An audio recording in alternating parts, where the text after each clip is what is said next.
Greetings to all of you and welcome back. My name is Bob Fraser. I'm the bass trombonist with the Victoria Symphony. I'm here to give you a quick introduction to the second concert of our virtual season. This one has three very distinctive works for string orchestra. I'm going to say that we have one for the soul, one for the heart, and one for the legs, one to get you dancing. They are in that order. The deeply spiritual and meditative work Fratris by the Estonian composer Pärt, a set of what I'm going to call very beautiful miniatures by Victoria's own Tobin Stokes, who was the Victoria Symphony's composer in residence just over a decade ago. This piece is called Bits of Beauty, and the biggest work on the program is the very popular Serenade for Strings, written in 1880 by the famous Russian composer Pyotr Ilyich Tchaikovsky. Now I'm just going to drive right in with Fratris by Pärt. Pärt is one of the world's most performed contemporary composers. He's still with us. He's just celebrated his 85th birthday in September. He was born and raised in Estonia, which of course became a Soviet republic after the Second World War. Pärt made his career in radio there while developing his compositional skills. Now, composers in any era have their influences and their barriers. In the case of Pärt, he had his own peers, critics, the establishment, the public, authoritarian regimes, all of these things that he had to deal with. When he converted to Christianity, he found himself on the wrong side of the Soviet regime, so he started composing in private. And it was right around this time that the work Fratris was written. This was written in 1977. The word Fratris, of course, is Latin for brothers. And this was about 3 years before Pärt would leave Estonia for a couple of decades. In 1980, he emigrated first to Austria and then to Germany. Now he lives in Estonia, and he and his family are rightly held up as national treasures. Now, Pärt has a very unique style of composition. He even gave it a unique name. He called it tintinnabuli, after the Latin word for bells. You've all heard the word tintinnabulation, those of you who are word geeks like me. Tintinnabula is a very simple approach. What he does is he writes for just two lines of music, two voices. We use the term voices even when they're not sung. So Pärt uses this two-voice texture, and what he does with one line, he moves it just up and down the degrees of a scale, a diatonic scale. We call this diatonic line. That's just simply a fancy word for moving up and down the notes of a scale. The best example of a diatonic melody that everybody in the world knows is Do Re Mi from The Sound of Music. Maybe a little bit more applicable in this case would be the melodies used in church chants, especially the Gregorian or the Eastern Orthodox traditions of chants. So you have one single line moving along this scale, stepwise, just in little degrees. The other voice sticks strictly to the notes of one chord. And I'm going to show you, I'm going to have them cut away to an example from this piece. This is the very first 6-bar phrase of this piece. This piece repeats these 6 bars 9 times, and in between each of those times, our principal percussionist plays a very short, almost sort of a clear the air kind of gesture on a wood block or a claves. I'm not exactly sure what he's going to use.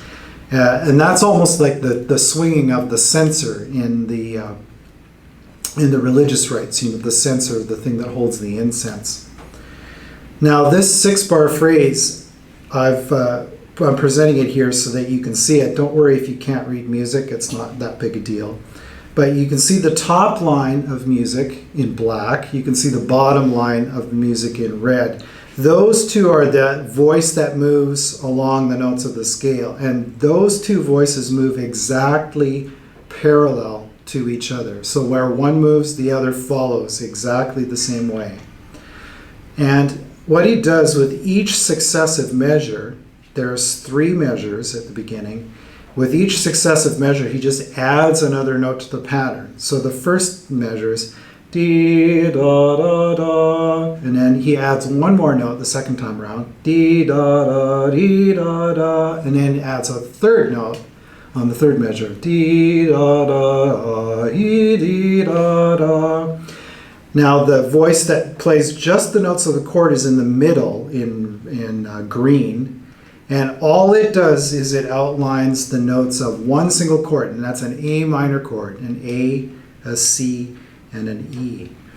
So that's basically it. And then in the fourth through the sixth measures, he does exactly the same thing in reverse. So the melody, all it does is each measure is the complete reverse of its corresponding one before it.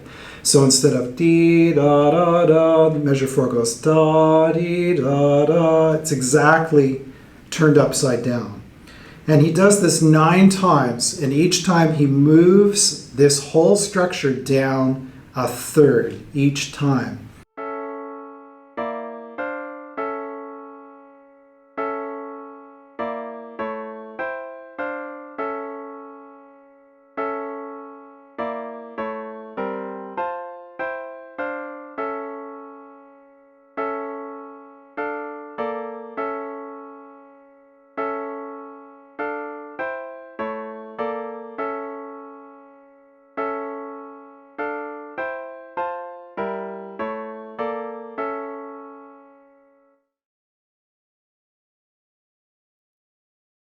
So that's essentially it. It's an elegantly simple formula, but it makes for a very profoundly meditative composition. It's sort of like a mantra. Now, there are a number of different versions of this piece. This one's for strings and percussion. This one's really well known, but there's also a version for solo violin and piano, solo cello and piano, and various other combinations of instruments as well. Which brings me to the next piece on the program, which has also been set by its composer in various instrumental settings. And I've actually taken part in a performance of Tobin Stokes' Bits of Beauty where I was playing in a brass quintet. And in the same concert there was a wind quartet, a string quintet, and a pianist and a percussionist, all in the same performance space, each of them playing a different movement of this piece. The version that we're going to do is for strings only. Bits of Beauty is best described by Tobin himself, the composer himself. It's like making a necklace out of various beads. You just take the few that you need and leave the others on the table.